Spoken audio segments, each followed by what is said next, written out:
नवरात्रि का पर्व हम सब की धार्मिक आस्था भावना का पर्व है। तो और हमें कई सामाजिक संस्थाओं के द्वारा भी ये इस प्रकार की सूचना मिली थी। तो हमने आज नगर के जितने भी हमारे मांस व्यवसायी है, अंडा व्यवसायी है, उन सब से एक अपील, एक निवेदन किया है कि चूँकि नवरात्रि के पर्व में लगातार हमारे नगर के शहरवासी माँ चामुंडा माता के पवित्र स्थान पर मंदिर पर जाते हैं दर्शन करने, तो उस मुख्य मार्ग पर कहीं भी किसी प्रकार की, चाहे वो मांस की दुकान हो, चाहे वो अंडे की दुकान हो, चाहे चिकन की दुकान हो, आपको इन 9 दिनों में दुकान को बंद करके आपको अन्य कई जगह स्थान पर आपको पर्यटन करना है। उस मार्ग पर इस प्रकार की कोई दुकानें नहीं चलने दी जाएगी।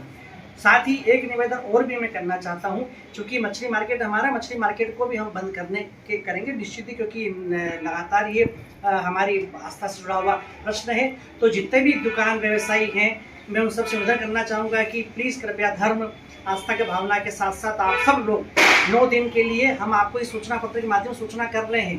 कि आपको 9 दिन इस मुख्य मार्ग पर, जहाँ पर हमारे गरबा पंडाल है, जहाँ हमारी माता जी की प्रतिमा स्थापित है, उस स्थान पर आप कोई भी इस प्रकार की दुकान का संचालन नहीं करेंगे। इन 9 दिनों में स्पेशली आपको ध्यान रखना है, चाहे वो माता जी का गरबा पंडाल हो, या चाहे माता जी की प्रतिमा स्थापित हो, या मुख्य मार्ग हो जो चामुंडा मंदिर की ओर जाता है। इसलिए मेरा समस्त व्यवसायी से निवेदन है कि 9 दिन में अपनी सब दुकानें वो वहाँ से स्थानांतरित कर ले और अन्य कई दुकान अपना व्यवसाय संचालित करें।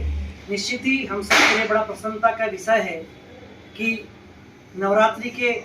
दिन प्रारंभ हो गए और निश्चित ही नवरात्रि के इन दोनों में हमारे भाई बहन, माता बहन लगातार उपासना करती है। शक्ति की आराधना का पर्व की हम लगातार उपासना पर्व करके इस पर्व को मनाते हैं, और इस पर्व में निश्चित ही हम सब अपने अपने मनोकामना पूर्ति के लिए कई प्रकार के कृत्य करते हैं। शहर में भी कई जगह गरबा पंडाल लगे, कई जगह माता जी प्रतिमा की हमारी शहर की नन्ही मुन्नी बालिकाएं गरबा के लिए भी जाती है। इसलिए आज मुझे मीडिया के माध्यम से सभी गरबा पंडालों के जितने भी समिति के सदस्य उन सबसे आज ये आग्रह करना चाहता हूँ, निवेदन करना चाहता हूँ कि निश्चित ही हमारी माता बहनें जो गरबा खेलने आ रही है, तो हम नगर पालिका की ओर से उस गरबा पंडालों को साफ सुथरा स्वच्छ रखने के लिए हमारी टीम लगातार शाम को जाके उस पंडाल की और उस व्यवस्था की पूरे प्रांगण की साफ सफाई कर रही है। उसके बावजूद भी कहीं लगता है, आप हमें नगर पालिका प्रशासन की टीम को आप सूचना करेंगे तो वहाँ पर हम साफ सफाई, साथ ही बिजली पाउडर छिड़कने की, और अगर मान लीजिए कोई रोड वगैरह क्षतिग्रस्त है उसको ठीक करने का हमने पहले से काम कर दिया है। फिर यदि ऐसा लगेगा तो आप हमको बताएंगे, नगर पालिका प्रशासन उस कार्य को ठीक करेगी।